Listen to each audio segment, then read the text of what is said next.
Pronto, professora. Está ativado?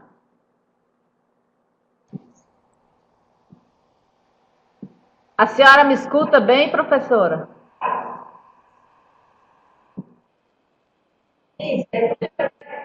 Ok, então vamos continuar. Então, a matéria que a professora Estela me pediu para comentar com os senhores é justamente a Lei 13.445, de 24 de maio de 2017. Essa lei, que é conhecida como a Lei de Migração, ela veio substituir o Estatuto do Estrangeiro. O Estatuto do Estrangeiro...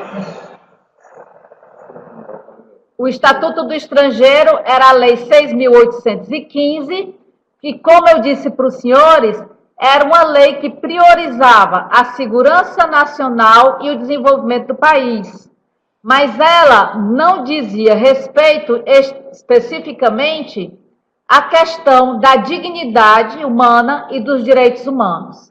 Então, a partir da Constituição de 1988, a academia e a população e o próprio parlamento começou a pensar na necessidade de modificar o Estatuto do Estrangeiro.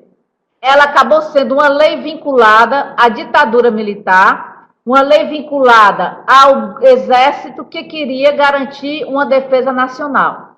E aí, então, agora em 2017, veio outra lei que queria justamente, que pretende reforçar o desenvolvimento humano e a dignidade humana. As diretrizes da Constituição Brasileira de 1988 são justamente a questão da soberania, a cidadania, a dignidade da pessoa humana, os valores sociais do trabalho e da livre iniciativa e o pluralismo político. Ela visa alcançar o desenvolvimento econômico e social e, por outro lado, promover o desenvolvimento do país. No nosso grupo de pesquisa, e logo em seguida eu vou garantir 5 a 10 minutos para que a nossa orientanda fala, nós temos um projeto de pesquisa que investiga o direito ao trabalho e a dignidade do trabalhador migrante. Essa exposição vai ser feita pela aluna Jaqueline Ribeiro. Então, nesse contexto, o Brasil tinha realmente que inovar a sua legislação no que concerne à lei de imigração. Essa lei de imigração, ela tem 125 artigos, contou com a participação da academia, da sociedade e dos partidos políticos, e ela pretende adotar um novo marco jurídico regulatório das migrações. Esse marco jurídico se chama dignidade humana, se chama essa formação e a inclusão do estrangeiro como aquele que é detentor de uma proteção de direitos humanos, e ele é tão destinatário de direitos quanto os brasileiros aqui residentes. Então, a lei ela tem como sujeito de direito todos os migrantes, inclusive os brasileiros que, porventura, ou que por carência necessitem também sair do país em busca de novos rumos ou de novo trabalho e renda. Essa lei, ela tem como característica a universalidade, a indivisibilidade e a interdependência dos direitos humanos e da dignidade humana. Haja vista que esses são razões e fundamentos da Constituição Brasileira de 1988. Quando falo do Brasil, tenho certeza que também estou falando do todo o constitucionalismo latino-americano. Haja vista que os países onde os senhores lecionam também enfrentou períodos de ditadura, de cerceamento de liberdade de expressão, e com certeza a segunda metade do século XX também possibilitou que todos os países da América Latina vivessem em maior ou menor escala a defesa da liberdade de expressão, o direito à vida, à igualdade, à segurança e à propriedade. Direito à vida, liberdade, igualdade, segurança e propriedade também são direitos estendidos proporcionados para aqueles que venham residir no país. Ninguém será impedido de ingressar no país por motivo de raça, religião, nacionalidade ou opinião política. Esse é outro quesito que a lei de imigrações fez questão de ressaltar. Não haverá qualquer barreira para o estrangeiro que queira vir ao Brasil. Nesse sentido, foi pensado também a possibilidade de um visto temporário para a acolhida humanitária. Ele passou a ser concedido tanto para o apátrida ou o nacional de país que em outras possibilidades se encontre em grave e generalizada violação de direitos humanos, crise climática e outros problemas políticos, né? O Brasil pensou e essa lei formalizou a criação de um visto humanitário. No âmbito dos direitos dos migrantes que estão no país, foram eliminadas quaisquer proibições constantes no Estatuto do Estrangeiro, tal qual a restrição ao direito de associação para fins lícitos e expressão política. Né? A Constituição brasileira, ao mesmo tempo em que defende a dignidade humana, ela defende também a liberdade de expressão. A liberdade de expressão e a liberdade de opinião. Esses direitos também foram assegurados ao migrante. Então, o acesso igualitário e livre dos migrantes a serviços públicos de saúde, assistência social e previdência social, educação pública, assistência jurídica integral, as obrigações trabalhistas, moradia, serviços bancários, seguridade social, tudo isso foi garantido para o migrante, independente do tipo de visto que ele tenha. Sendo visto temporário, visto de residência ou permanente, todas essas pessoas que se encontram no território brasileiro, eles têm acesso aos direitos sociais. Aos direitos sociais previstos como fundamento da Constituição brasileira. Né? Não haverá nenhuma discriminação em razão da nacionalidade e da condição migratória. Né? Além disso, a lei fala da questão do asilo, proteção do apátrida, redução da apatridia e normas referentes à opção de nacionalização e naturalização. Dentre outros aspectos, eu quero ressaltar para os senhores justamente esses pontos da acolhida humanitária prevista na lei, da igualdade de tratamento e de oportunidade, inclusão social, laboral e produtiva do migrante. Eu estou falando tudo o que a lei prevê, a lei que ingressou no ordenamento jurídico brasileiro agora em maio de 2017, para que a gente possa pensar um pouco na teoria de Ferdinand Lassalle, os fatores reais do poder e a força normativa da Constituição prevista e comentada por Conrad Hess. Por quê? Porque o direito ele quer transformar a realidade por meio da lei. Né?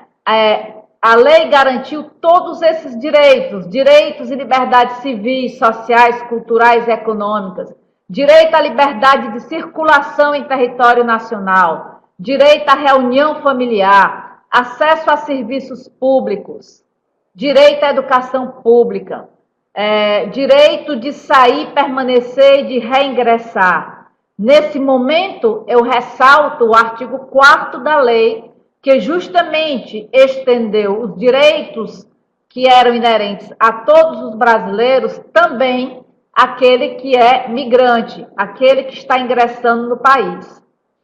A lei de imigração será comentada em breve pela nossa aluna e justamente ele fala da lei de imigração e dos direitos ao trabalho. E nós retornaremos em breve a essa questão. Mas eu quero justamente lembrar para vocês da atualidade do tema proposto pela rede, que é a crise entre o fluxo migratório e a crise humanitária. Haja vista que agora o Brasil teve que tomar medidas emergenciais em razão do ingresso de 40 mil pessoas no estado de Roraima, não é? Então, sexta-feira passada, o presidente da República, Michel Temer, baixou uma medida provisória, não é, para tentar albergar ou cumprir aquilo tudo que a Lei 13.445 propõe aos imigrantes. É necessário também ressaltarmos o visto temporário humanitário que foi concedido aos haitianos, né? Entre 2011 e 2016, ingressaram no Brasil 67.226 haitianos e conseguiram residências autorizadas, não é? Essas pessoas que entraram no Brasil, a grande maioria foram homens sem suas famílias, e aí então foi necessário todo um aparato para garantir acesso ao emprego e à renda desses senhores, que hoje encontram-se majoritariamente concentrados na região sudeste e sul do Brasil. Mas ao ingressarem por Rondônia e por Roraima, o prefeito local e o governador local não sabiam como albergar aquelas pessoas. Eles simplesmente colocaram essas pessoas em ônibus e mandaram para São Paulo, onde haveria uma maior oferta de trabalho. Ou seja, uma crise climática, após um tsunami, um furacão, os haitianos chegaram pelas portas da região norte. A região norte é uma região pouco favorecida também economicamente, não sabia como lidar com essa realidade, então simplesmente transferiu essas pessoas para a região sudeste. Como os senhores podem ver, agora em Roraima, essa foto é agora de sexta-feira, dia 15 de fevereiro, é possível ver crianças e mães nas ruas de Roraima. Ao lado da porta, sejam bem-vindos, as pessoas chegam e dormem nas ruas. Por quê? Porque aquele estado não tem preparação suficiente para receber essas pessoas. Foram por essas razões que o presidente da República propôs e fez aprovar uma medida provisória diante desse caso de urgência, porque medidas provisórias elas devem ser tomadas quando constatados urgência e relevantes fatores sociais. Diante dessa calamidade, dessa crise humanitária provocada pelo problema ocorrido na Venezuela, o presidente da República propôs essa emenda, essa medida provisória, que visa garantir assistência emergencial para acolhimento a pessoas em situação de vulnerabilidade decorrente de fluxo migratório provocado por crise. Então, aí, também o artigo 4º mostra que o presidente da República, chefe do Executivo Nacional, quer garantir proteção social, atenção à saúde, atividades educacionais, formação e qualificação do trabalho, garantia dos direitos humanos, proteção dos direitos das mulheres, crianças, adolescentes, idosos, bem como ofertar uma infraestrutura de saneamento, segurança pública e mobilidade e distribuição dessas pessoas no território nacional. Para isso, o presidente da República propôs, por meio de regulamentos, a formação de um comitê gestor. E aí, então, também no dia 15 de fevereiro, ele fez um decreto reconhecendo a situação de vulnerabilidade decorrente do fluxo migratório para o estado de Roraima, provocado pela crise humanitária da República Bolivariana da Venezuela. E aqui, então, se fala expressamente crise humanitária da República Bolivariana da Venezuela. E, diante desse fato, ele compôs um comitê com competências e normas de funcionamentos para o acolhimento a pessoas em situação de vulnerabilidade decorrente desse fluxo migratório. Ou seja, o Brasil não está de costas para os problemas da América do Sul. Pelo contrário.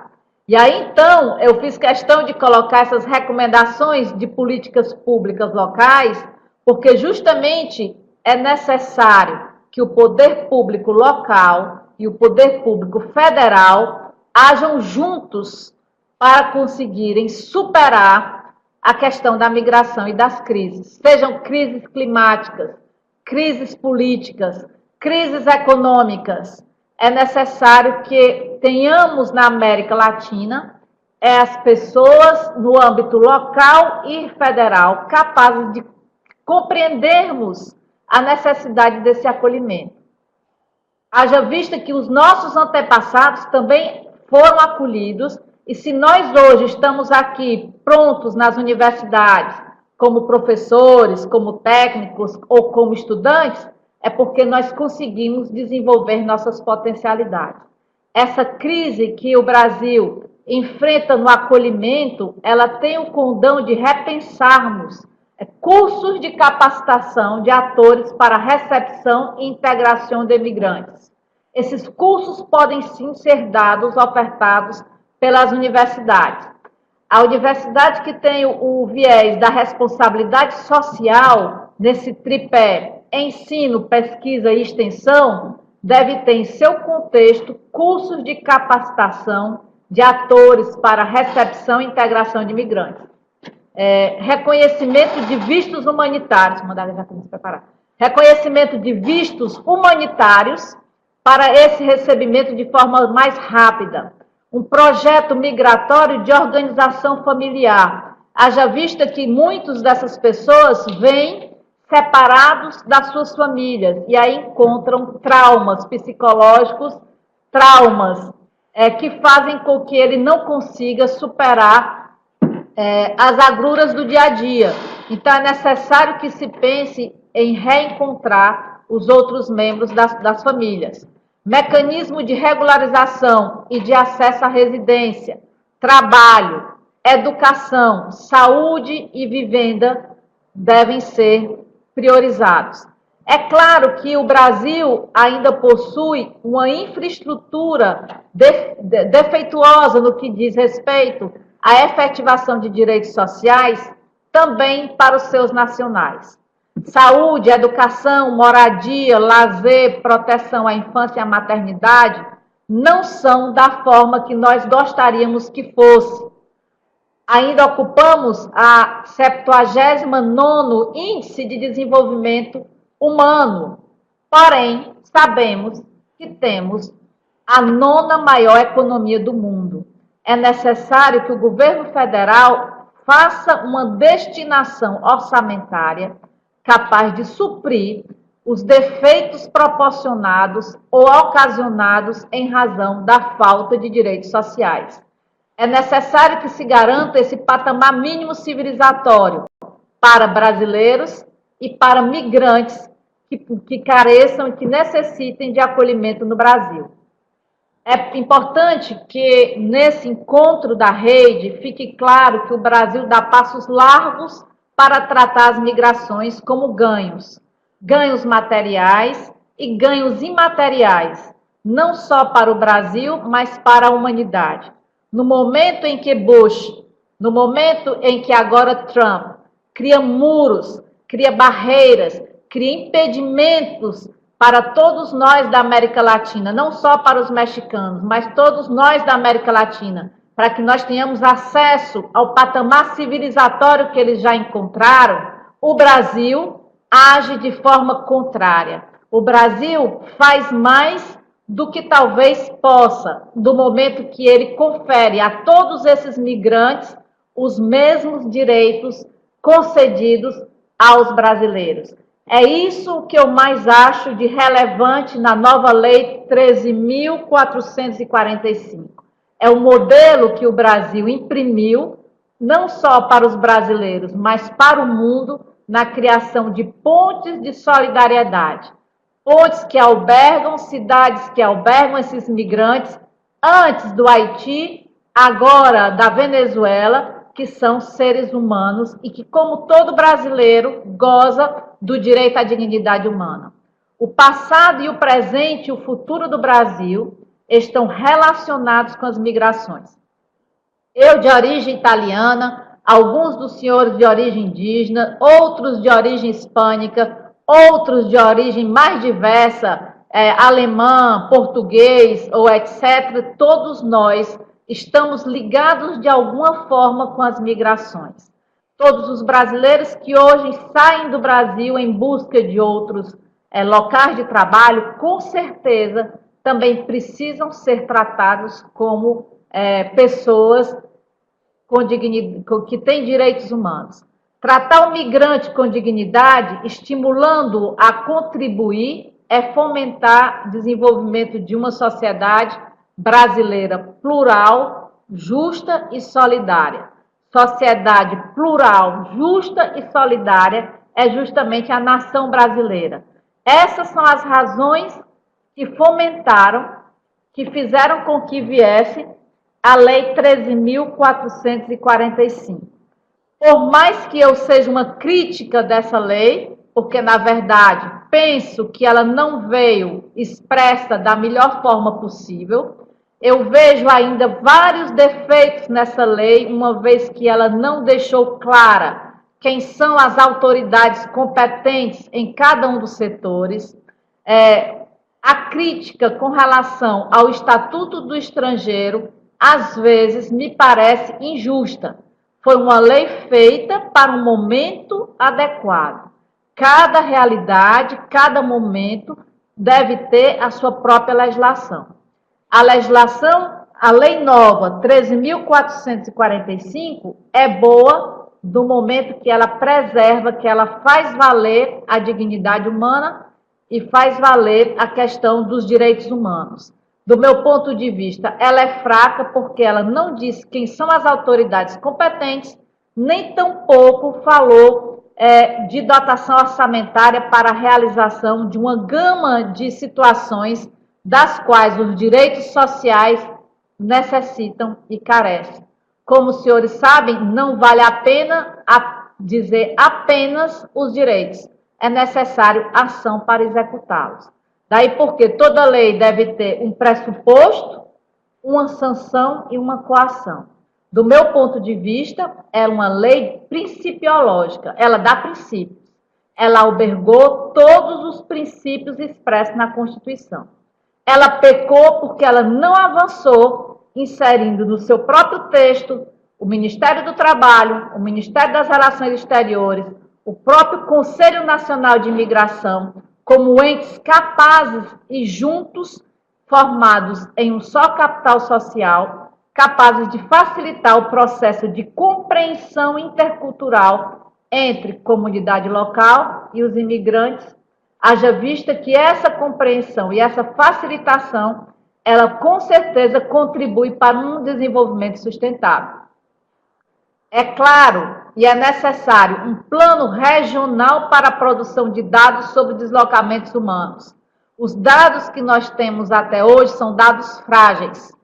O Itamaraty e o Corpo Diplomático Brasileiro indica a existência de 3 milhões de brasileiros vivendo no exterior. Já o Instituto Brasileiro de Estatística aponta para apenas 500 mil pessoas. Ou seja, existe um déficit de 2 milhões e 500 mil pessoas. Então, estatísticas precisas e completas são fundamentais para o desenvolvimento de políticas públicas adequadas. Hoje se sabe, Roraima comporta 40 mil venezuelanos. Diante desse dado estatístico, foi possível fazer uma medida provisória e baixar um decreto presidencial no qual se destina recursos, bem como forma uma comissão que vai pensar, que vai acionar ações capazes de albergar essas pessoas e de tentar fazer com que a recepção no Brasil se dê de uma forma menos drástica, se dê de uma forma mais digna. Essa fala e essa palestra proposta pela Rede Latino-Americana de Educação, ela está prevista na agenda da ONU 2030, na agenda do desenvolvimento sustentável. os países da América Latina e do Caribe reafirmaram compromisso coletivo com a Agenda 2030 para o desenvolvimento sustentável, no Fórum agora do México, que ocorreu no dia 26 e dia 28 de abril. Nessa vertente, faz necessário pensar que o direito ao trabalho e à renda, ela é a primeira, ou seja, ou pelo menos a segunda previsão necessária para que a gente possa realmente albergar essas pessoas. Daí porque a nossa mestranda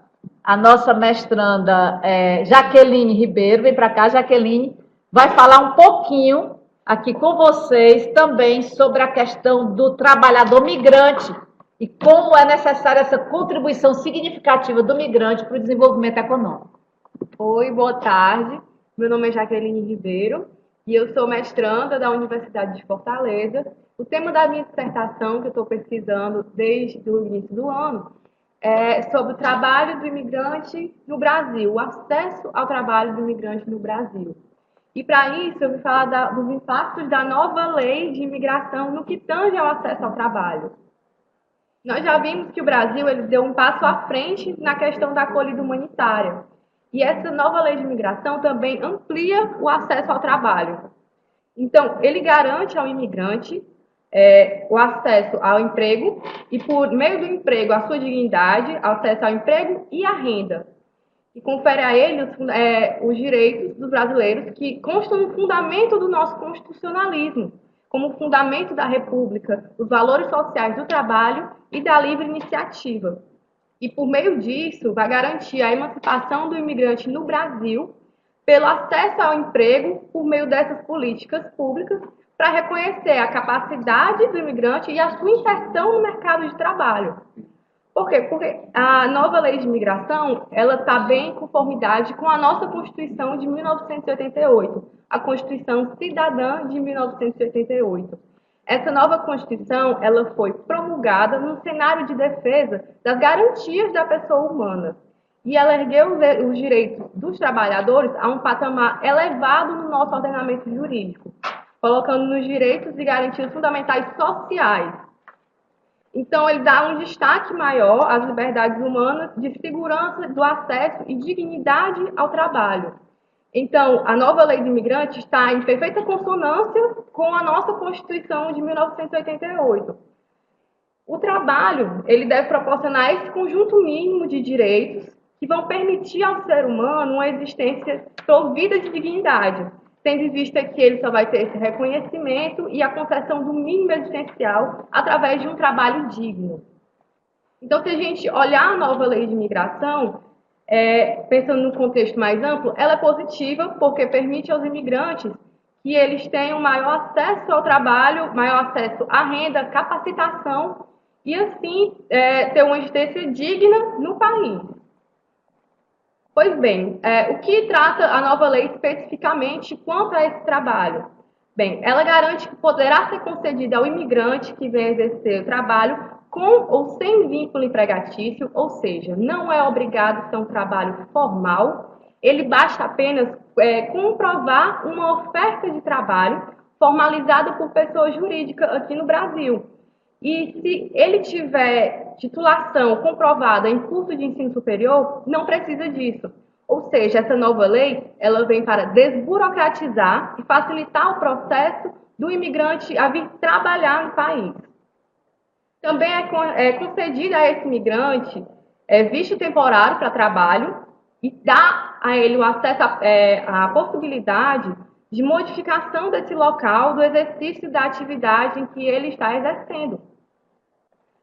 Também tem, na nova lei, concede as férias de trabalho, que são concedidas ao imigrante maior de 16 anos, que seja de um país que conceda este benefício a ele, por meio da comunicação diplomática. A questão inicial é quem são esses imigrantes. E, para isso, eu vou trazer dados do Observatório das Migrações Internacionais, que é instituído por meio do nosso Ministério do Trabalho. Então, o número de estrangeiros, do dado desse relatório do fim de 2017, o número de estrangeiros no mercado de trabalho formal no país só da América Latina é de 147.283 trabalhadores formais estrangeiros. Então, os números são muito altos. Em 2016, houve uma diminuição desse fluxo migratório para o Brasil. Isso deve em diversos fatores, e um deles é a crise econômica que tem assolado o país. Mas no início de 2017, os gráficos subiram, se elevaram, e houve um maior fluxo migratório de trabalhadores formais no país. Bem,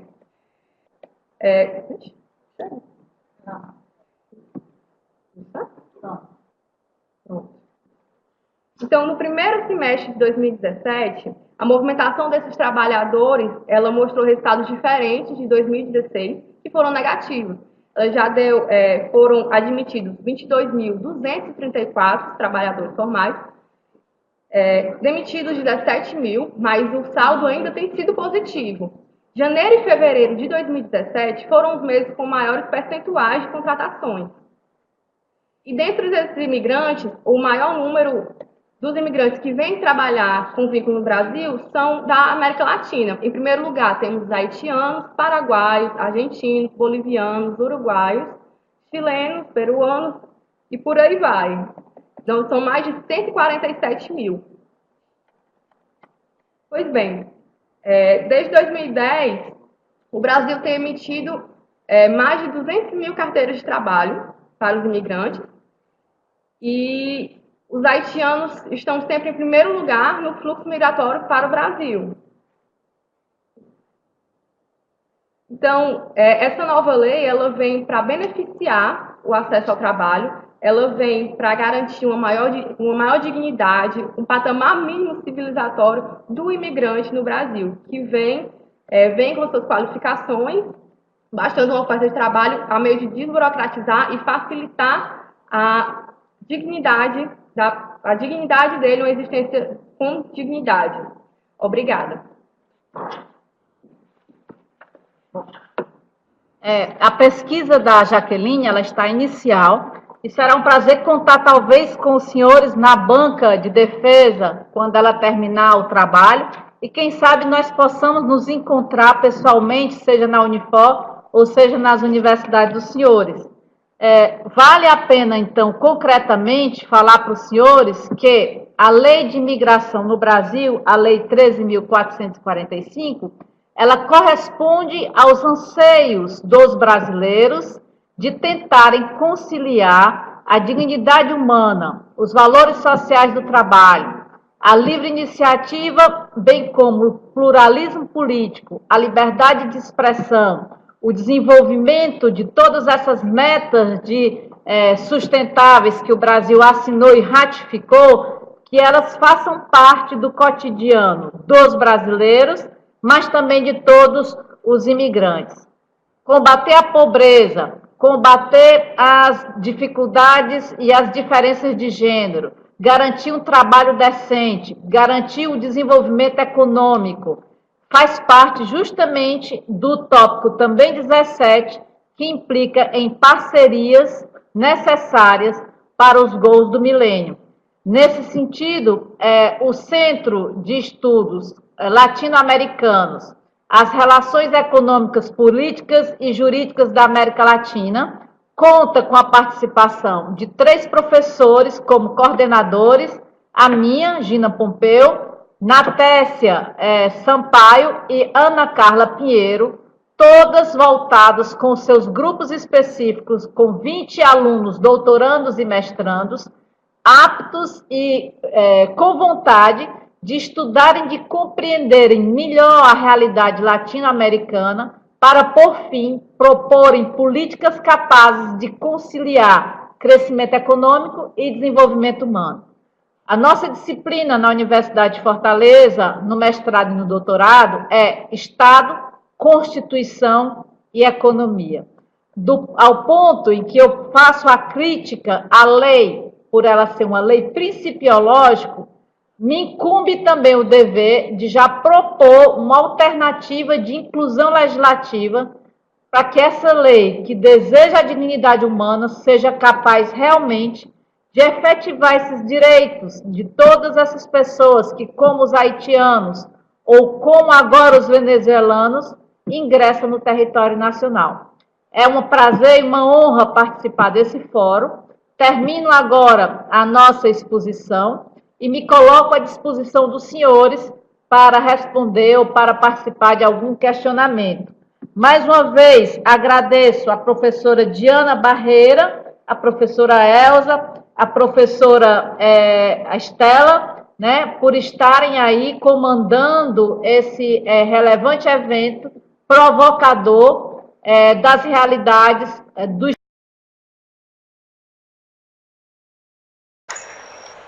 Bueno, le agradecemos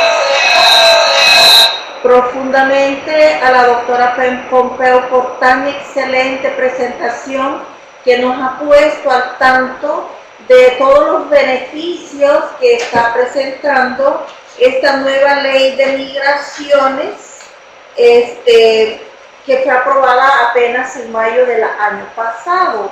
Esperaríamos pues que como dice aquí el profesor Marco Holanda, cuál es la relación de los migrantes con el desarrollo económico y social de Brasil. Pues porque de acuerdo a la experiencia histórica de todos los países, los migrantes siempre aportan muchas cosas a los países. Doctora.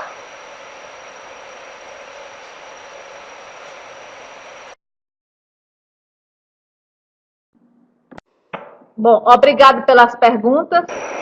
A lei de migração 13.445, como os senhores podem constatar, e eu fiz questão de parar a tela aqui já no problema que o Brasil vive agora com Roraima, justamente para dizer para os senhores que em razão da existência da lei 13.445, que o presidente da República teve condições de fazer a medida provisória 820.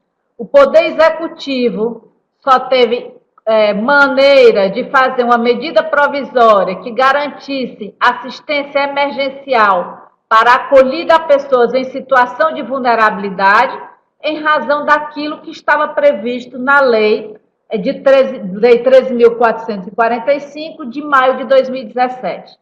Essa lei, ela garantiu ao Poder Executivo Nacional a viabilidade jurídica de baixar uma medida provisória, dizendo justamente, garantindo essa proteção integral também para o imigrante, formando uma comissão e um comitê gestor, e também destinando recursos para poder tentar receber essas pessoas da forma mais digna e humana, de acordo com os recursos financeiros que o Brasil tem para destinar. Ou seja, o viés da lei de ser uma lei humanitária, uma lei que preserva e que prepondera a dignidade humana, ela possibilitou que todo o Brasil se movesse no sentido de acolher esses estrangeiros, de acolher esses venezuelanos que passam por uma situação dramática. Como os senhores viram, não se tratam de 5 ou 10 ou 15 pessoas. Se trata de 40 mil pessoas, dentre elas mulheres, crianças, idosos, pessoas em condição estrita de vulnerabilidade.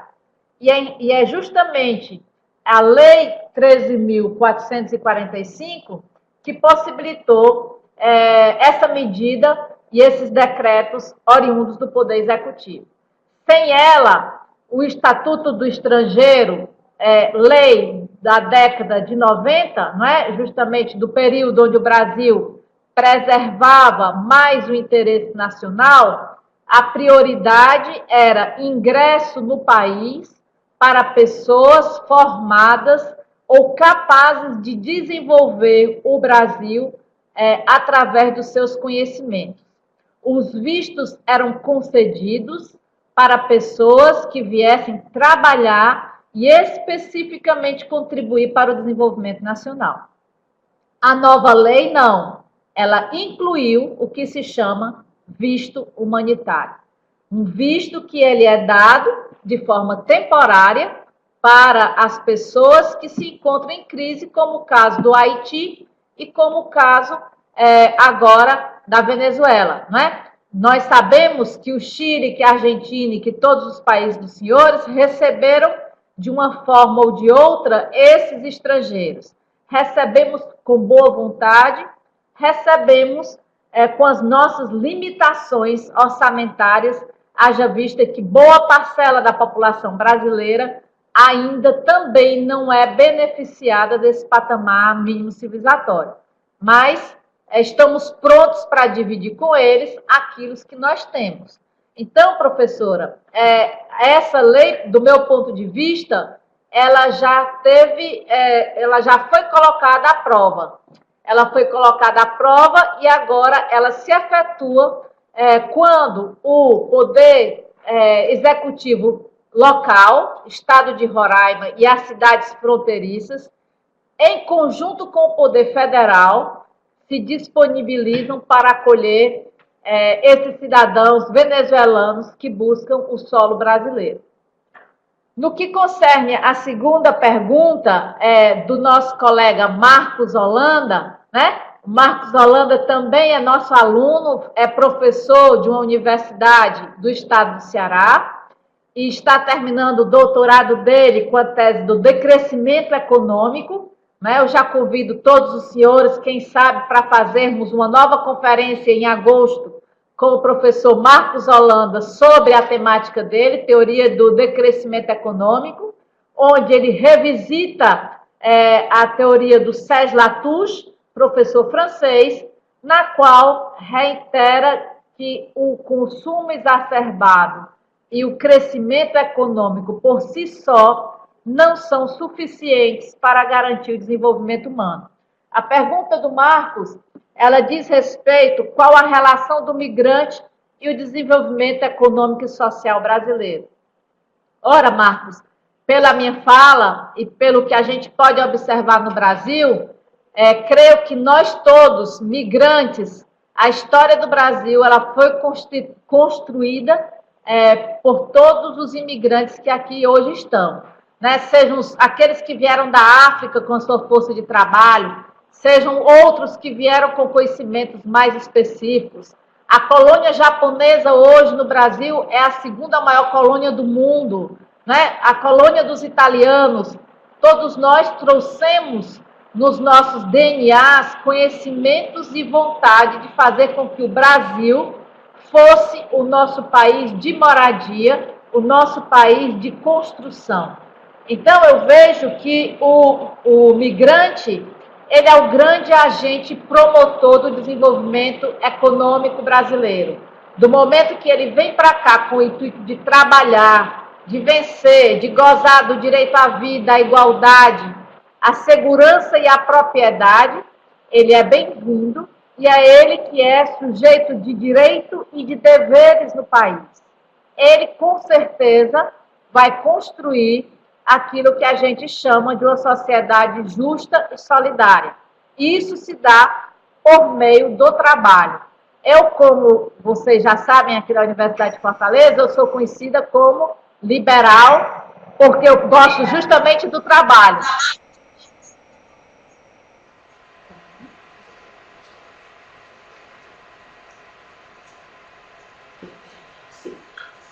Bien.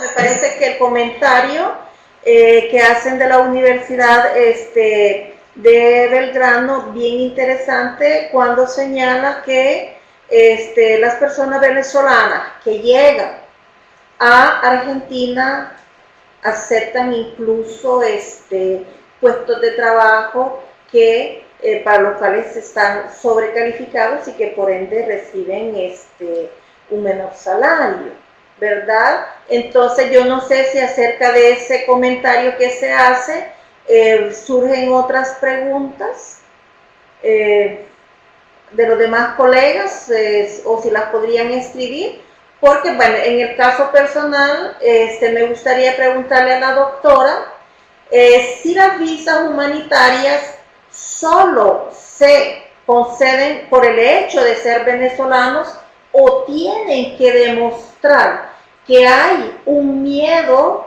creíble a su vida y su seguridad basándonos cuando se concede la protección internacional.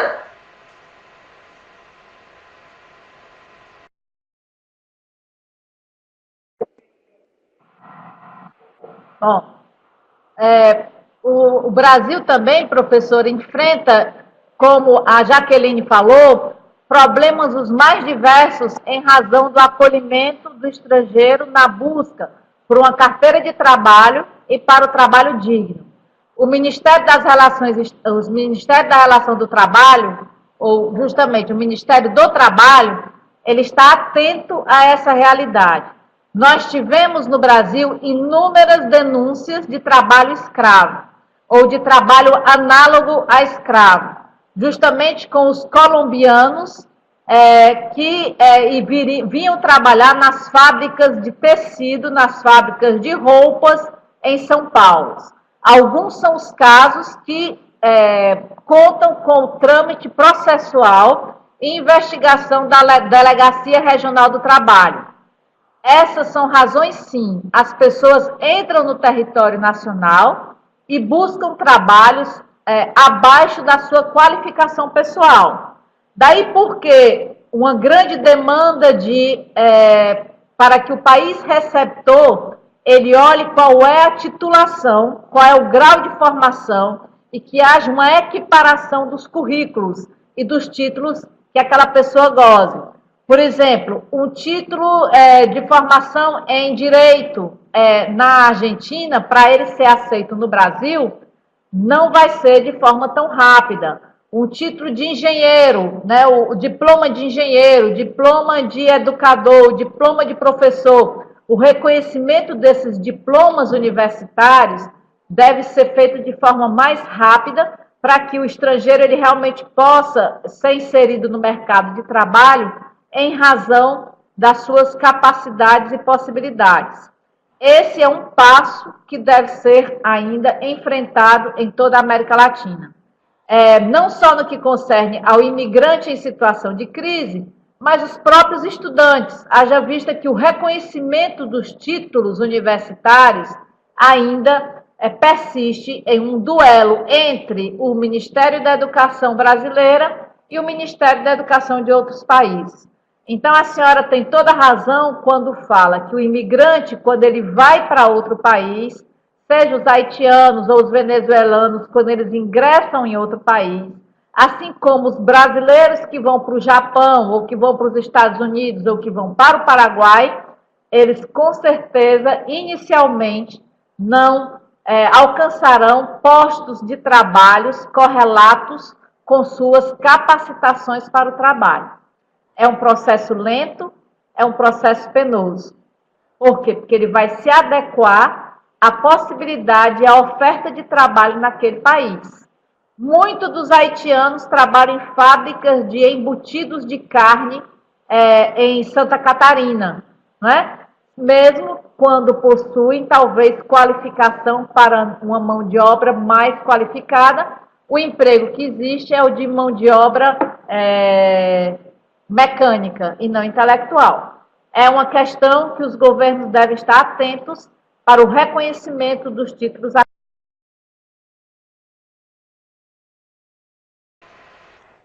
Bien, no encuentro más preguntas.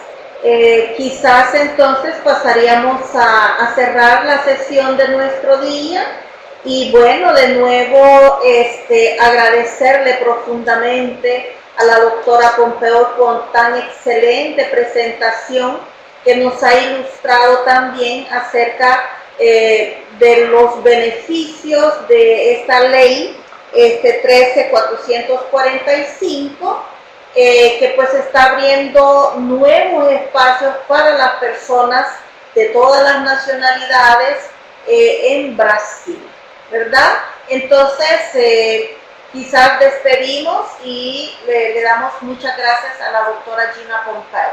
Y nos vemos en la próxima reunión que será para el 12 de marzo con el doctor Roberto Escojo.